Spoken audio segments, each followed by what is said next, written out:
Welcome to On the Fly College Edition, a podcast presented by Playfly Sports. I'm your host, Gene DeFilippo.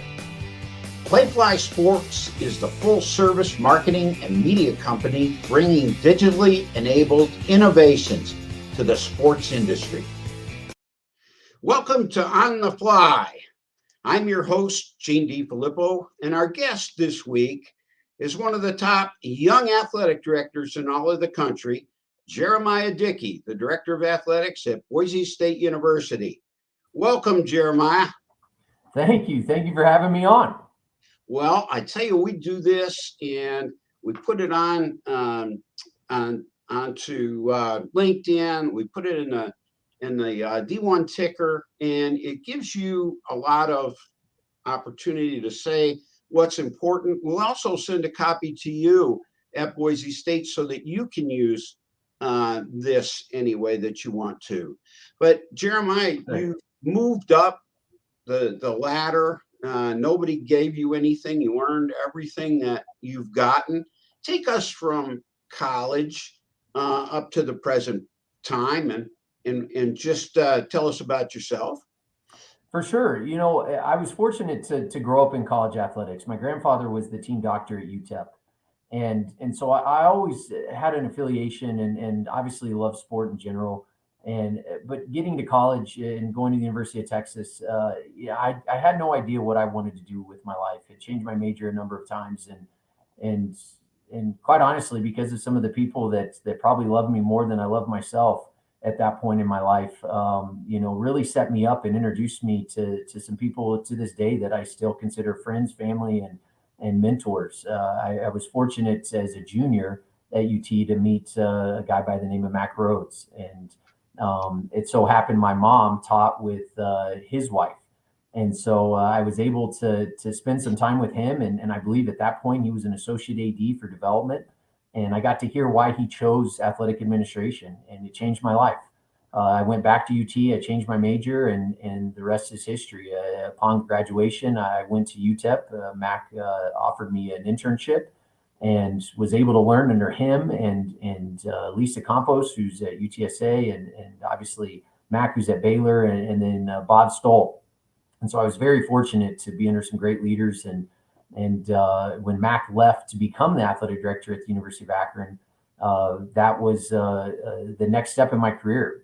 He probably offered me a position I wasn't prepared for, but had enough faith in me that I could figure it out. And what I've learned, Gene, over the course of my career is every step of that process has made me who I am today. And there's not a day that goes by in my current role that I don't think back to a time at UT, Akron, UTEP, and take advantage of those opportunities that I experienced and really impacts the decisions that I make today. So getting to the University of Akron as a young administrator, first time leading a staff, I had a GA and an assistant director under my leadership, and they went through some growing pains with me.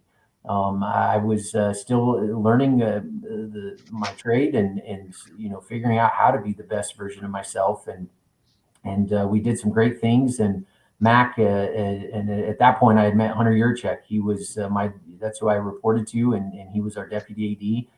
He ended up going to Coastal Carolina, and I got to spend some time with Tom Wistersill for about a year, and then followed Mac to the University of Houston.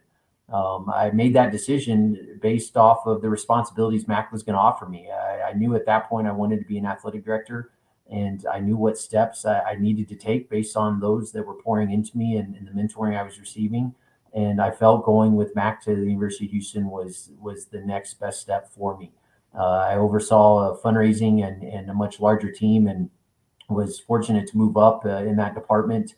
And when Mac left to Missouri, I stayed on with Hunter, who ended up becoming the athletic director at that point.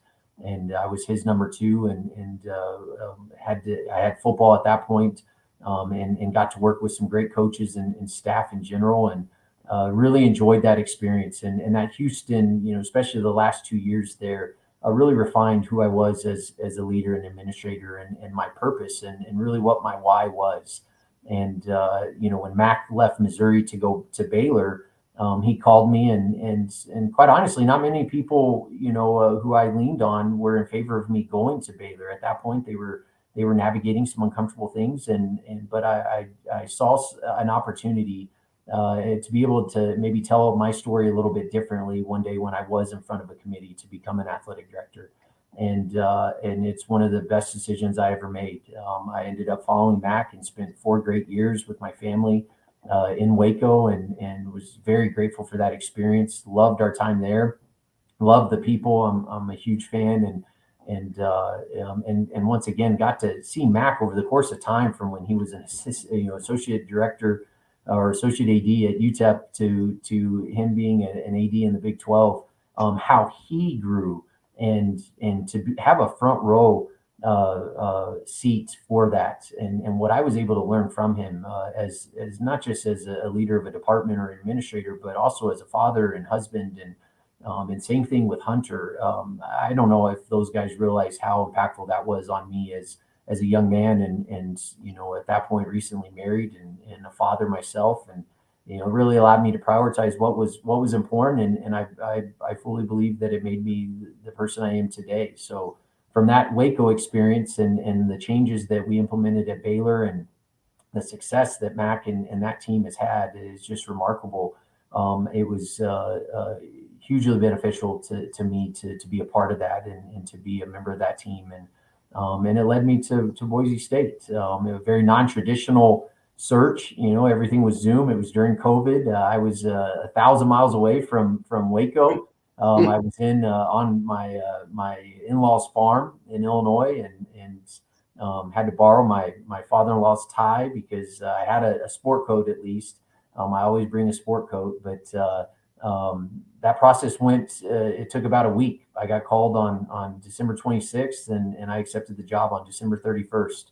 I was on a plane, or I was driving back to Waco, and then was on a plane June 3rd or January 3rd. And on January 4th, I had my first press conference ever, which I was extremely nervous for. And then I was interviewing a head coach candidate. Coach Harsin had left to Auburn by that time, and we needed to find a head football coach. So as an employee of Baylor, I was on the search for our new leader for our student athletes in football, and very fortunate to go through that process and find a guy like Andy Avalos. He's done everything that I expected, plus more. He's an amazing human being, and a great leader of men. So that's a little bit of my history. You sure have been around some great people. I was very fortunate too to be around people like Gene Corrigan and Roy Kramer and C.M. Newton, and it's you just learn so much by being around them and watching them. You've done really well. Hey, Jeremiah, I got to talk to you about being a first-time AD, but a new AD. And when you land there, everybody wants to meet you. Everybody wants to tell you who they are and what they've done. And you've got people in the community, people at the university, people on the staff, all the coaches want to meet you. For a year and a half, it's almost like you're drinking water out of a fire hose. Go ahead and talk a little bit about being a new AD. Yeah, well, and as I mentioned, a very non-traditional process, and so not having the runway to truly transition, and having a family and 3 kids, and so I was navigating some personal things, but also the job is the job, and I knew what I was called in to do, and hiring a football coach in my first week on the job. I was fortunate of those experiences I went through with Hunter and Mac and others, throughout my career in terms of hiring. And so I was able to hit the ground running because I was prepared. And, I was grateful for that.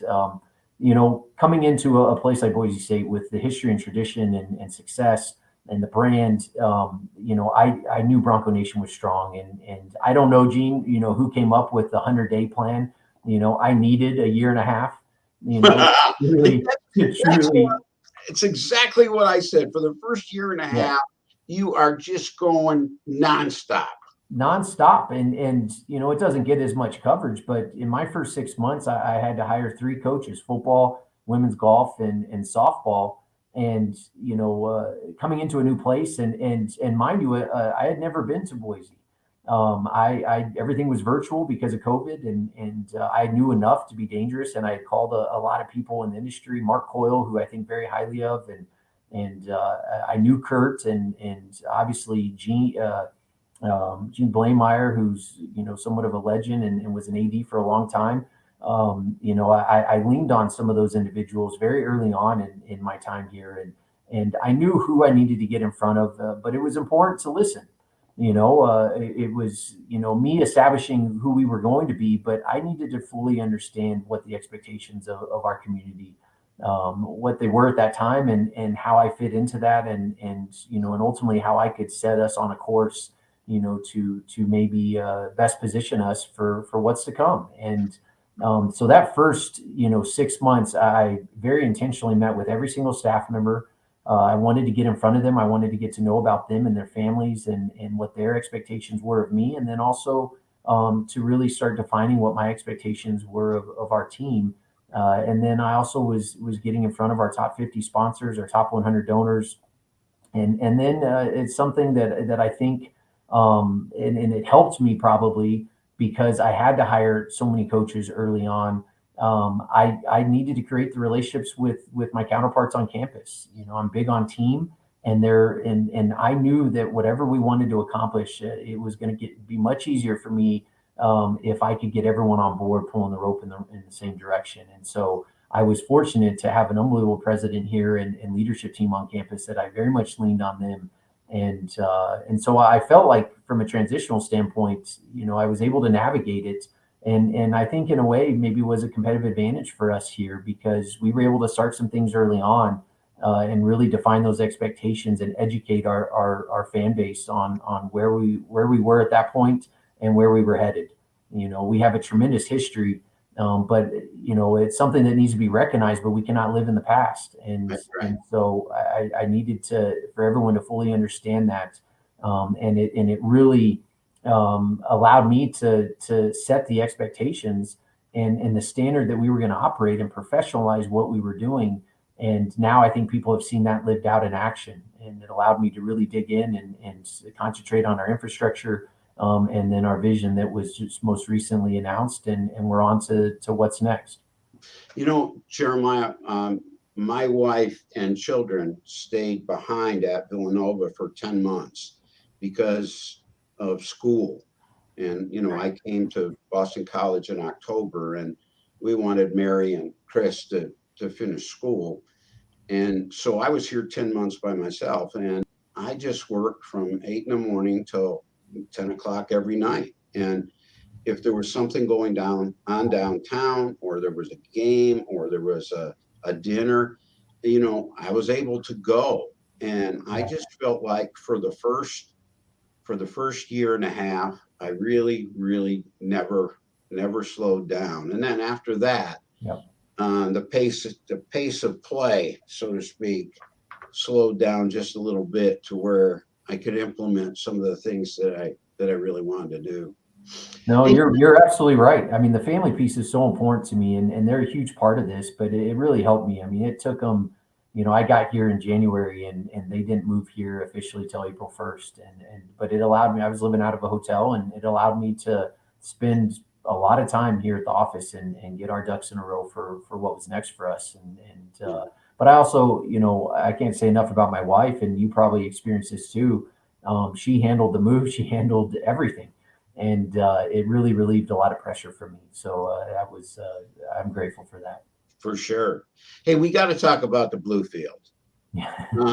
Boise is the only institution, I think, in Division I that has a blue football field. Everybody knows who loves football knows about that football field.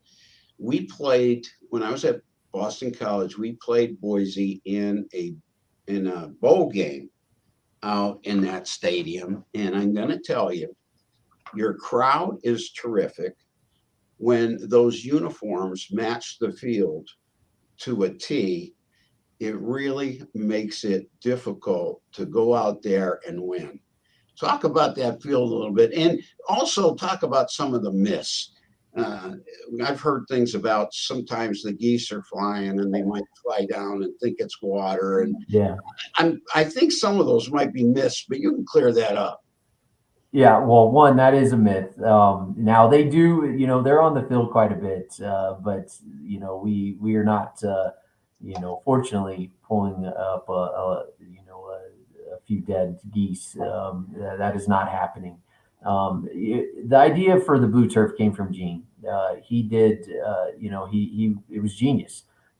Something that really separated us and established our brand. And if you look at who we are, we're still in the infant stages of growth. We've been at the FBS level for 25 years, and we've had success every time we've moved levels, and we've continued that. But I think that blue turf, deserves a lot of credit. It brought eyes and to our games, and really, people bought in, and we were, early on we were more of an underdog. Now we definitely have a bullseye on our back, but and I'm not sure you would, others would be able to probably speak more into whether it's a competitive advantage or not in terms of the team out there. But I know we're allowed to have it, and I know that we have 6 or 7 different uniform combinations, and our coaches aren't necessarily viewing it as a competitive advantage, from a play calling or different things like that. But what I will say it does is it unites this community, and it unites this institution, and how we, us representing this state as the front porch, and everyone knows Idaho for potatoes and that blue turf. And I think that's important. That's who we are, and Bronco Nation is strong. I can't say enough about our crowd, and the experience pregame and during game, we got to see it a little bit this year when we played Oklahoma State, and it's one of the louder facilities that I've been in, and our fans are elite, and so I think that blue turf really unites us, and it's something that separates us from everyone else that we're competing with. And I'm grateful Gene made that decision many years ago, and it's definitely been an advantage for us, specifically from just a brand and marketing standpoint. People love to see the blue, and so you see us a lot on Thursday and Friday nights because we're an attraction, and there's value in that. So you have to win though, and the power of the blue is only as good as the team playing, and we've been fortunate to have some Hall of Fame coaches that have graced that sideline and really led us. You sure have. Though it's helped your brand when you see the Notre Dame end zone, you say, you know what, that's Notre Dame. When you see the checkerboard end zone, you say that's Tennessee. When you see the blue field, that's Boise. And it really does help your brand. It really does. It does. Yeah. Sure. Hey, as you were coming up, Jeremiah, you had to make some really tough decisions, family decisions. You moved a lot, whether to go to Baylor or not, whether to go to Missouri or not. So those are tough decisions. But what information, what would you tell? What advice would you tell a young Jeramiah Dickey on his way up? I think early on, and this probably didn't change until my last year or two at Houston, and definitely when I went to Baylor, to be kind to yourself. I was really hard on myself early on, and in comparing the change in other people's pockets, and chasing titles and responsibilities, and maybe not enjoying the experience as much as I would have liked to. I'm ambitious, and I knew I wanted to be an athletic director, but I think in a lot of ways, it made me a bad leader. And I think when you're called to the table, and as a young administrator, you're constantly learning. I wish I would have been, maybe given myself more time. I wrote down goals at 21 years old and said I wanted to be an AD, and I became one at 41. It took 20 years, and it seemed like it happened overnight, but that's a long time, and there are no guarantees. I'm fortunate, and there are many other number twos out there and sitting ADs that maybe wanted this job, and maybe would have been a better choice for this job, but I would have probably like to slow down the process a little bit and enjoy my time. And I think it would have impacted the type of leader I was, especially early on in my career. Now I don't regret it. Your experiences make you who you are, and I've been able to learn from those, and really, define a better administrator, and hold myself accountable to truly serving and being present, and being humble in this process, because I'm not an outlier. I've had a lot of people pour into me, and I've learned a lot from watching others like yourself, I'm just really grateful that I got there sooner than later, because I'm not in this chair if I wouldn't have probably changed my ways as a leader. I did a recent podcast with Van Malone, the defensive coordinator at Kansas State, assistant head coach at Kansas State. And he asked me a similar question to the one I asked you. And I told him the same thing, that I wished I'd had more faith in myself and more faith in God, because I was so passionate, so aggressive, so obsessed with, becoming a director of athletics, that I really did not enjoy some of the years on the journey like I should have. And later I learned, and I wish I'd learned it earlier, was that the true warrior enjoys the process as much as he or she enjoys winning the prize. And so I can relate to that, Jeremiah. Now you and I are both in a position where we can help some of these young men and women who are coming up to take it a little bit easier on themselves and enjoy the process more. No, you're absolutely right. And I have a lot of those conversations as I try to pay it forward with what others have done for me. I can't thank someone like Hunter Yurchek, where, I got to watch him and how he navigated his faith, his family, and serving our student athletes. And, it makes you who you are. And you have to be willing to change, and understanding we're not perfect. These are very difficult positions, and I think there's a positive to that ambition, and ultimately I'm probably not in this chair if I wouldn't have pushed as much, but there's always a better way, and there's always a solution. And that's something that I try to remind our team all the time. We're not going to always make the right decision, but if we're learning from it, we'll be better for it, and we just have to keep pushing. Right. You've had a lot of successes at a lot of places, including Boise.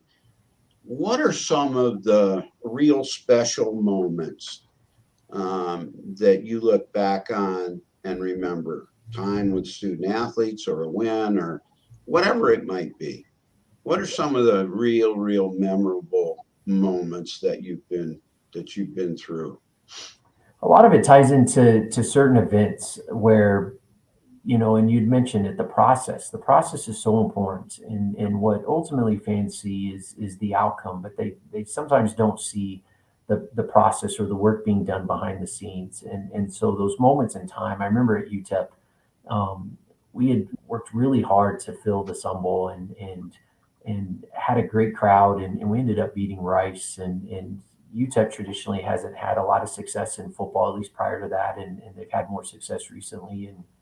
But growing up as a Miner fan, and being one of 5,000 people in that stadium that seats 50, seeing that stadium full, and beating Rice in overtime, and Coach Price, I believe that was his first year, and it was really cool because I knew all the time, effort, and energy that went into getting those fans in the game, and how we were serving our student athletes and creating an elite experience, and watching Coach Stoll and Mac and others, and their commitment to that process. I remember those moments. There was a time at the University of Houston where we went into a regional and beat LSU at their place.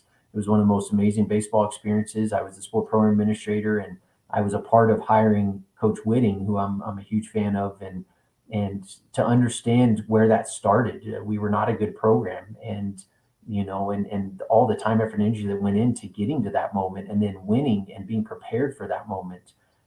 It ties back into that process. And, it's emotional because, I'm passionate, in what we do and how we serve and lead our staff and student athletes. And that moment really resonates with me. And there was a time at the University of Houston, with Coach Herman and what we were building, and we had a revolving door of coaches, but we were trying to build a new stadium, and we ended up building it, and ultimately all the things that Houston is today, it started 10 plus years ago, and understanding what that process was, and how we purposefully and intentionally tried to impact the experience of our staff, student athletes, and supporters, and to win the American Athletic Conference championship and to go to a Peach Bowl, and considering Houston's history and tradition, it was powerful and emotional, because there were a lot of long nights and days that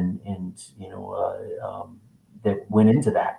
And it's not just one person, and I've realized that over time. It truly takes the collective team, to really pour in, and so to see, yes, the team's celebrating and the coaches are celebrating, but to see our health and wellness staff, and to see our marketing staff, and to see our development staff, and the resources that they provided for us to invest into our team at that point, to see our donors that had been a part of some years that maybe weren't so kind to the Cougs, and to see their expressions and emotion, and it's powerful. So those are the moments I remember, because I very much remember the long weekends and late nights, that it gets you to that moment. There's many of those Absolutely. in college athletics, that's for sure. Some of the moments that I look back at was at Boston College when Peter Spalding from our sailing team was named as the first Rhodes Scholar in Boston College's history. That was just a remarkable thing to me. And another thing I remember so vividly is we made the NCAA tournament in baseball, and we went to play the University of Texas. And Jeremiah, we played the longest baseball game in the history of the NCAA, 25 innings. And Wow. it was 7 hours and 1 minute. And the temperature was 95 degrees when we started at 6:01. And at 1:08 or something when we finished, the temperature was 85. And to see both those teams just fighting through that fatigue was something that we really marveled at. Something else, Gene, that's neat, and I appreciate this now more than I ever did.